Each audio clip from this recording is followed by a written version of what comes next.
Crypto without the crypto bros. Yeah. This is pre-crypto Crypto bros. knows. Crypto knows. Morning. Good morning. We are finally talking about an author who I have read so much. So much. We both have read so much. I think it's Stockholm Syndrome at this point. Oh, but he's so good. He is very good. I feel like he is the most reliable futurist I've ever read. And it's going to feel strange today because we're going to talk about one of his books Yes. that was written in the 90s, and it was written before a lot of the stuff in the book came to pass, but now it doesn't feel like a futurism book. Indeed. We are talking about Neal Stephenson's Cryptonomicon. Now, Cryptonomicon's only like, 900 pages? Only 900 pages. It's a beefy, if there's one thing that'll get you to pick up a digital copy, it is Stephenson, because multiple literary critics have joked that when his review copies arrive, it's like a brick at their doorstep. Yeah, they're quite chunky books, so if you get intimidated by that, Kindle versions tend to be better, or Audible. Audible's good. Audiobooks, His audiobooks tend to be well done. But yeah, so Cryptonomicon, it's the last book chronologically, but technically the first book published in the Baroque series. Yes. But it stands alone.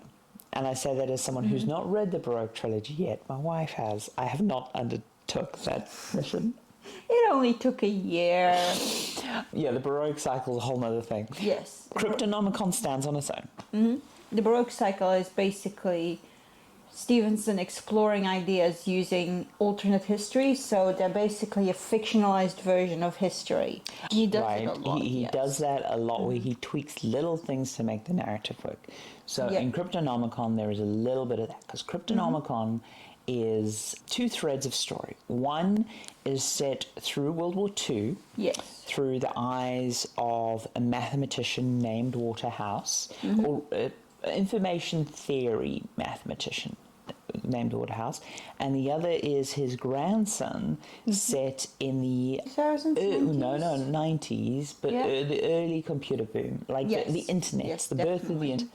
And now my perspective on this book's very different, right? I was hesitant to recommend it to you because as someone who is a computer nerd, as someone who knows, who was there for early internet stuff and knows how the technicalities of the internet work and has a lot of math, for me, I just devoured this book. For me, it sort of helped to have read the Baroque trilogy because it kind of goes through these ideas of math and economics and in a timeline. That's one of the things that he's always done really well, is explore the lens of technology not only through the future but also through the past. The grandson and the grandfather's stories interlink, and slowly as he weaves it forward, that you find the connection points. It's this fascinating detective thing as you pick out the links and you sort of try to predict them, but through that he's also able to explore concepts through, because obviously World War II cryptography, massively important, right? We all know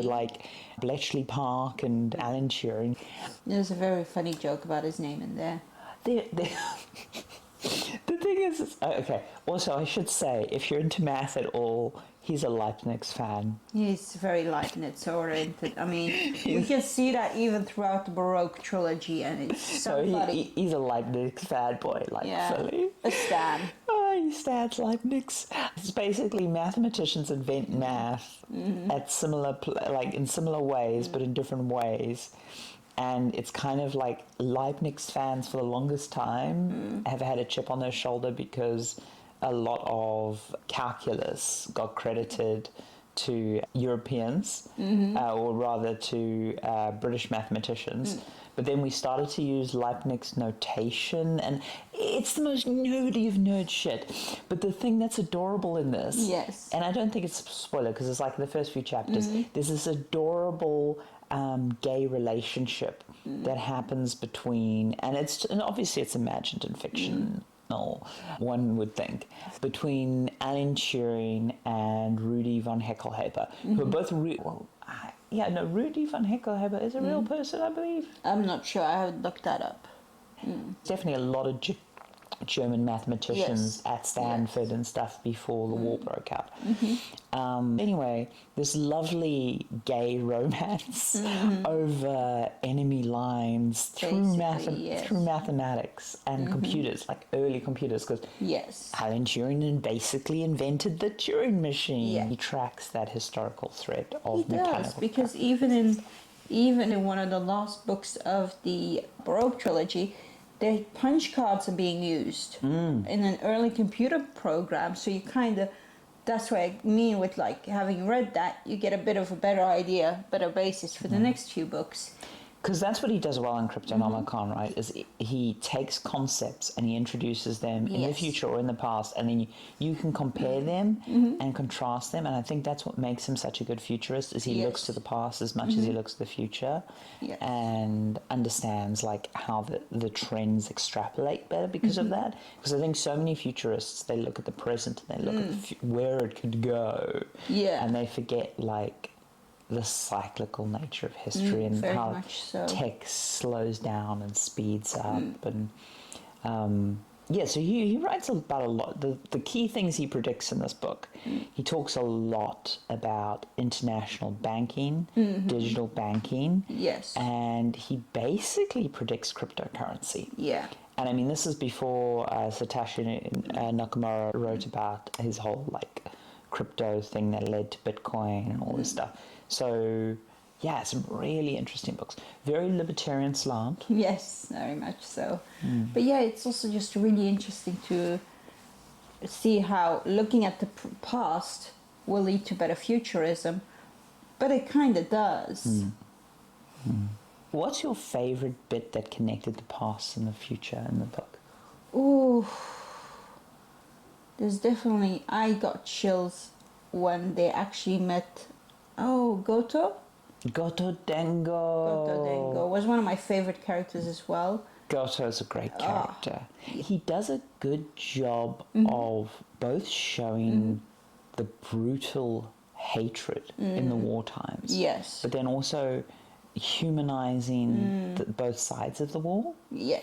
I do think his depiction of Japanese culture probably would be perceived somewhat negatively now, but I think, bear in mind, he wrote this at the height of sort of anti-Japan feeling in America, because this is just as like Japan is booming, and it's where cyberpunk comes from, right? A lot of people feared that Japan would dethrone America, and so there was a lot of anti-Japan racism. And I think from that perspective, he wrote a very compassionate view of Japan, but I don't think it would be viewed as compassionate now. But also just making a few characters very likable will help the reader. It's a little bit more complicated than Save the Cat, but there's so many actions that Goto and Waterhouse and I mean, the thing is take to just make them more likable. Which one? The soldier. Oh, Shafto. Oh God, I love Shafto. Shafto is like the quintessential jarhead. It's so good. But he's also just very funny, and there's also a lot of like language ideas being explored in it that I really enjoyed, that I really had chuckles at. What I love about Shafto is it's a great example of how to write a character who is not articulate or well educated and would historically be perceived as stupid, but he when you read from his perspective, you empathize with him and you can understand his logic, and it seems like if you were to read about Shafto's actions in the third person, I think you would think, oh my God, this guy's an idiot. But because you're in his head and you're following his logic, you really empathize with Shafto. You do. And it's also just because also in the Baroque trilogy there's also a Shafto. And it's just really cool. It's like a Blackadder of its own. Yeah. No, he does this where he weaves these, like he's got like the Cryptonomicon universe in which this book, the Baroque cycle, technically, because of things that happen in Dodge's Fall into Hell, Reamd and Dodge and Fall into Hell in the same universe. Oh gosh. So he's tied all these together, very, very loose strands. Like, if you read any of the books, they hold up on their own. Yeah. But the family names connect them in fun ways. Yeah, he's a very skilled writer that way, and it's just really fun. I think if you do enjoy Cryptonomicon, definitely go for the Baroque trilogy. Do Maybe not take sue a me. breather first. Do not sue me for ruining your life. But the other thing, because he's playing with alternate history that I Yes. love, is he takes moments that we know to be true. So, for example, there was one case, and because the British didn't want the Nazis to know we had cracked Enigma, we did a lot of stupid things. Yes. And one of the ones we did was, it is a documented case, is we dropped a diver. Oh, Operation Mincemeat. It's written as if Shafter took part in that Yes. mission. Because Shaft doesn't understand information theory, doesn't understand why he's doing it, you just get this like soldier's perspective, because obviously compartmentalization Yes. of information. He's trying to understand, like, why are we dressing up this dead butcher in a wetsuit and then throwing him out of a plane? Oh, it was just really funny. It's so great. But yeah, and then you actually have the thing of like they're trying to explain it to him, and you feel like it's being explained to you as the reader. Yeah, which yeah, is, yeah, which yeah. is good, because sometimes you're not following either. Like, we have very different backgrounds. So Like, I'm very much linguistic, you're very much mathematical. But we both had a lot of fun with this book because there's linguistic ideas, there's mathematical ideas, there's information technology, there's crypto, Yeah. yeah, cryptography. Crypto without the crypto bros. Yeah, yeah, This yeah. is pre-crypto Crypto bros. knows. Crypto knows. And speaking, because we said about the gay relationship, there's great ace representation. Well, no, it's not ace representation. Autism representation? Yeah, I guess the spectrum, yeah. He never diagnoses it in the book or self-identifies it in the book, but Waterhouse. Definitely has some, he's on the spectrum. You're in his head and you're seeing him like make these calculations about things that people generally don't calculate for, so it's kind of funny. It kind of adds to the vibe of the book, because you have like the whole idea that a lot of it is calculation and stuff like that, but it's just so funny to read.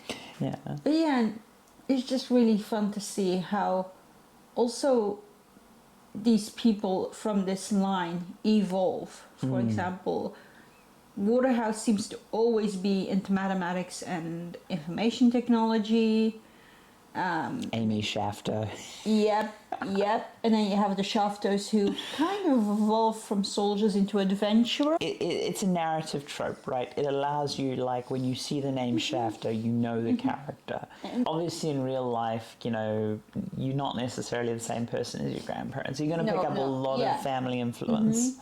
But for Stephenson, it's an easy shorthand. Exactly, it's that familiarity that the reader really enjoys.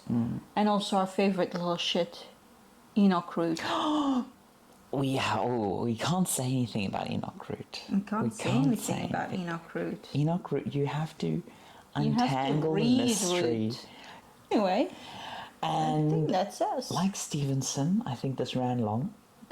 But if you're a fan of Stephenson, you're a fan of length. And ideas. So And ideas. definitely recommend picking up some Neal Stephenson. Cryptonomicon is such an easy recommend. I was worried about recommending it for ages because of the math heavy Yes, stuff, but and- you enjoyed it.